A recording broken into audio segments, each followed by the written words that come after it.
Most glamorous leader YS Rajasekhara Reddy కూతుర్ని వాళ్ళ ఫ్యామిలీలో రిఫ్ట్లు ఏర్పాటు చేసి అందరూ కలిసి మొత్తం వాళ్ళ ఫ్యామిలీని ఒక్కలు చెంపని విస్తర చేసి ఆవిడ పార్టీ అధ్యక్షురాలను చేస్తే ఎంత పర్సంటేజ్ సీట్లు ఓట్లు వచ్చినాయండి మన 23 ఎలక్షన్స్లో. చేత ఆంధ్ర వాళ్ళు రాష్ట్రంలో కాంగ్రెస్ పార్టీ వద్దు అని వదిలేసుకున్నారు. దాన్ని బీజేపీ రిప్లేస్ చేయగలిగిందో చేయలేదు. ఈ తెలంగాణకు వస్తే బీజేపీకి ఎంతో కొంత ప్రెజెన్స్ ఉన్నది. ఎందుకంటే ఇక్కడ కొంచెం బయటికి మనం అంగీకరించకపోయినా కొంత కమ్యూనల్ పాలిటిక్స్ నడుస్తాయి తెలంగాణలో, because of the large presence of Muslim population. So ఈ కమ్యూనల్ పాలిటిక్స్ నడుస్తుండడం వల్ల బీజేపీ తన అస్తిత్వాన్ని బలపరుచుకోగలుగుతోంది. అక్కడి నుంచి వాళ్ళు ఆ ప్లాట్ఫామ్ నుంచి బయలుదేరి కొంత ముందుకు వెళ్తున్నారు. ఓకే సార్, ఈ ప్రాంతీయ పార్టీల విచ్ఛిన్నమే కేంద్రంలో ఉన్న బీజేపీ కాంగ్రెస్ ఎజెండానా? అవి పూర్తిగా వాటిని చంపేస్తే ఏదో ఒక పార్టీని చంపేస్తే వాళ్ళు నిలబడతారనేది వాళ్ళ ఉద్దేశం. ఎనీ రాష్ట్రం, ఏ రాష్ట్రం అయినాను. అయితే దక్షిణాదిలో అది సాధ్యం కాదమ్మా. ఓకే, అది అర్థమైపోయింది. ఇప్పటికి వాళ్ళు 1984 పార్లమెంట్ ఎలక్షన్స్లో బీజేపీకి 2 సీట్లు వచ్చినాయి. బీజేపీ అనే పేరుతో మొట్టమొదటిసారిగా వాళ్ళు పోటీ చేసిన ఎన్నికల్లో బీజేపీకి 2 ఓట్లు, అంతకుముందు జనసంఘగా ఉండేవాళ్ళు, 2 సీట్లు వచ్చినాయి. అక్కడి నుంచి సిస్టమేటిక్గా పెరుగుకుంటూ వచ్చారు, ప్రభుత్వంలోకి వచ్చారు. ఒక 2 సార్లు 2014లోను 2019లోను బీజేపీకి అత్యధిక మెజారిటీ వచ్చింది, బ్రూట్ మెజారిటీ. వాళ్ళు ఏదైనా చేసుకోగలరు ఆ దశలోని. అండ్ 2023కి వచ్చేటప్పటికి ఆ పొగరు అనిచారు జనం. సో ఇప్పుడు వాళ్ళ నెంబర్ పెరగాలి. నాకు కావాల్సిన పద్ధతిలో జరగాలి అంటే నా చుట్టూలో మద్దతు ఇచ్చే వాళ్ళ సంఖ్య పెరగాలి, అంటే ఎంపీల సంఖ్య పెరగాలి, నెంబర్ ఆఫ్ ఎంపీస్. దక్షిణాదిలో కర్ణాటక తప్ప ఎక్కడ బీజేపీ అధికారంలోకి వచ్చిన చరిత్ర లేదు.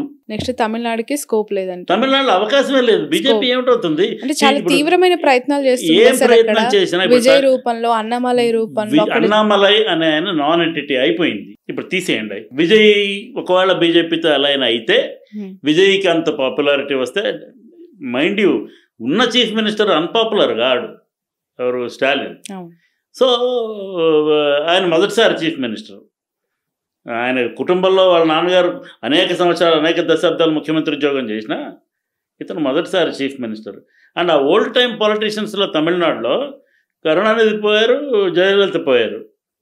ఇప్పుడు మిగిలిన ఏకైక leader Stalin with political dexterity. విజయ్కి పొలిటికల్ అండర్స్టాండింగ్ కూడా లేదు. అంటే అండర్స్టాండింగ్ లేదన్న భారతదేశ ప్రజలందరికీ పొలిటికల్ అండర్స్టాండింగ్ ఉంటుంది, బట్ అతనికి దాన్ని ఎలా డ్రైవ్ చేయాలనే అనుభవం రావాలి. ఇంకా బీజేపీ వాళ్ళు చేస్తున్న ఆరోపణ ఏదైతే తమిళనాడు ఎలక్షన్స్ దృష్ట్యా స్టాలిన్ కాల్ చేస్తున్నాడు అనేది తప్పు. ప్రతిపక్షాలు పర్టికులర్గా దక్షిణ భారతదేశంలో ఉన్న రాష్ట్రాల తాలూకా కన్సర్న్ ఏంటంటే, జనాభా ప్రాతిపదిక మీద నియోజకవర్గాలను డిలిమిటేషన్ చేస్తే దక్షిణాదిలో సీట్లు తగ్గుతాయి, ఉత్తరాదిలో సీట్లు పెరుగుతాయి. ఉత్తరప్రదేశ్లో ఇప్పుడు 80 ఉన్నాయమ్మా. వీళ్ళు చెప్పిన ప్రాతిపదిక మీద డిలిమిటేషన్ చేస్తే 143 అవుతాయి, 143 అవుతాయి. కేరళలో 20 ఉన్నాయి.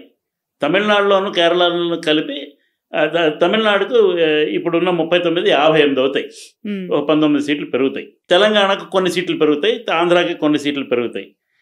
బట్ సీట్లు పెరగడం కాదు అక్కడ. వాళ్ళు మన రాష్ట్రాలకు సంబంధించినటువంటి నాయకులు అడుగుతున్నది ఏంటంటే ప్రొపోర్షనేట్ రీడిస్ట్రిబ్యూషన్. ఇప్పుడు 544 సీట్లు ఉన్నాయి లోక్సభలో. 544 సీట్లలో తెలంగాణకు 17 ఉన్నాయి, అంటే అది ఎంత పర్సెంట్? ఆంధ్రాకి 25 ఉన్నాయి, అది ఎంత పర్సెంట్? తమిళనాడుకి 39 ఉన్నాయి, అది ఎంత పర్సెంట్?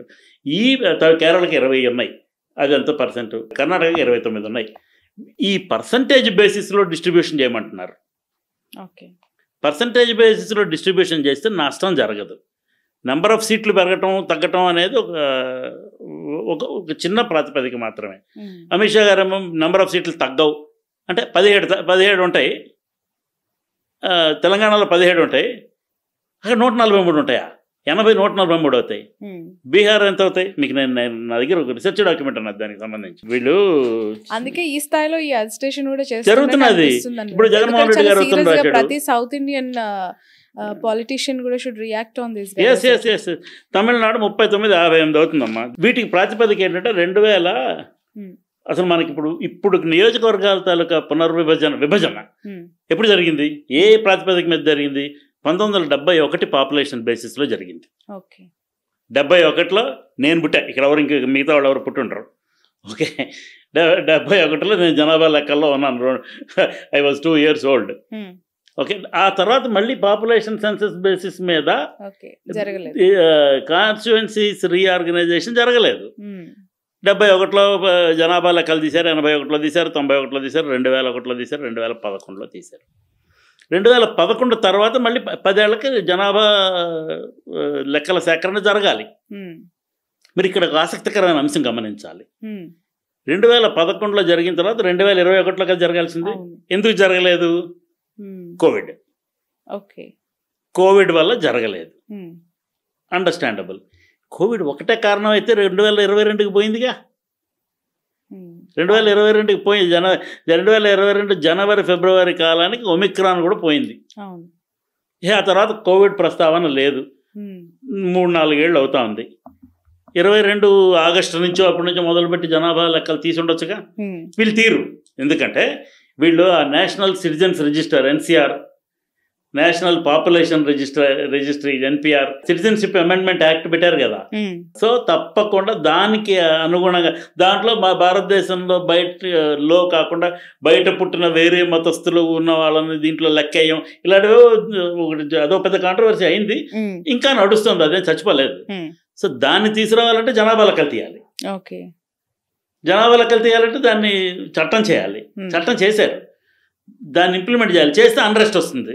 ఇప్పుడు మణిపూర్లోనే 2 కమ్యూనిటీస్ మధ్యన కొంత గోల జరుగుతోంది. కొంత పెద్ద గోల. మణిపూర్ అగ్నిగుండం అయిపోయింది లాస్ట్ 18 నెలలు బట్టి. ఇవే సమస్యలు అక్కడ. నార్త్ ఈస్టర్న్ స్టేట్స్లో సమస్యలు ఇదే. ఈ NRC, NPR వీటికి సంబంధించినవే. National population register, national registry of citizenship, వీటి వల్లనే అక్కడ north east is all burning. So అది ఇంప్లిమెంట్ చేయడానికి ఇది బీజేపీ ఎజెండా. అది ఇంప్లిమెంట్ చేయడానికి పాపులేషన్ లెక్కలు తీయడానికి డిలే చేస్తున్నారు. సో పాపులేషన్ లెక్కలు తీయలేదు.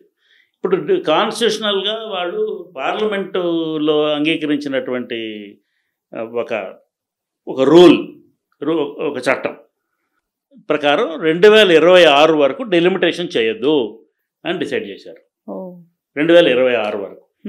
2009లో డెలిమిటేషన్ చేశారు. 2009లో కాన్స్టిట్యుయెన్సీస్ మారినాయి. అయితే ఎట్లా మారినాయి?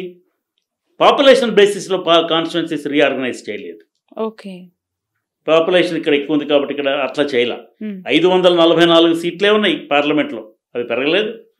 ఆంధ్రలో 42 ఉన్నాయి, తమిళనాడులో 39 ఉన్నాయి. బార్డర్స్ మారినాయి, కాన్స్టిట్యుయెన్సీ బార్డర్స్ మారినాయి. ఇవాళ మీరు హైదరాబాద్ నియోజకవర్గంలో ఉంటే రేపు మీరు శేరిలింగంపల్లి నియోజకవర్గంలో ఉంటారు అసెంబ్లీలో. దానివల్ల మీరు చేవెళ్ళ నియోజకవర్గానికి వెళ్ళిపోతారు. సికింద్రాబాద్ పార్లమెంట్ నుంచో ఒక మల్కాజిగిరి పార్లమెంట్ స్థానం లేదు అప్పుడు, సికింద్రాబాద్ కింద ఉండేది. సో ఇలా ఉన్నవి హైదరాబాద్, సికింద్రాబాద్, చేవెళ్ళ, అంతే. మల్కాజిగిరి కాన్స్టిట్యున్సీ కొత్తగా క్రియేట్ అయింది. మల్కాజిగిరి కాన్స్టిట్యున్సీకి కొత్తగా క్రియేట్ అయితే it is the largest Lok Sabha constituency in the country. So అలాగే రీడిస్ట్రిబ్యూషన్ చేశారు. పాపులేషన్ ప్రకారం మారలా, రీడిస్ట్రిబ్యూషన్ మాత్రమే జరిగింది. ఇప్పుడు వీళ్ళు పాపులేషన్ బేసిస్లో చేస్తామంటే ప్రధానమైనటువంటి సమస్య ఏంటంటే ఉత్తర భారతదేశంలో ఇందిరాగాంధీ ప్రవేశపెట్టిందిగా కుటుంబ నియంత్రణ స్కీమ్. కుటుంబంలో ఒకళ్ళో ఇద్దరో ఉంటే మన సంపాదన బేసిస్లో మనం వాళ్ళని, అంటే భారతదేశం లార్జ్లీ మధ్యతరగతికి సంబంధించిన వాళ్ళు, అందరూ అంబానీలు కారు, అందరూ అదానీలు కారు, మధ్యతరగతి కుటుంబీకులు. చిన్న పని చేయలేరు, పెద్ద ధనికులు కారు. వాళ్ళ శక్తి, వాళ్ళ యుక్తి ఉపయోగించి ఉద్యోగం చేసుకుంటారు. లేకపోతే ఏదో ఒక చిన్న ఉపాధిలాగా. ఇప్పుడు ఫర్ ఎగ్జాంపుల్ కుటీర పరిశ్రమలు, ఇవాళ యూట్యూబ్ కూడా కుటీర పరిశ్రమే. మీలాంటి ఔత్సాహికులు వచ్చి you have setup an institution, మీరు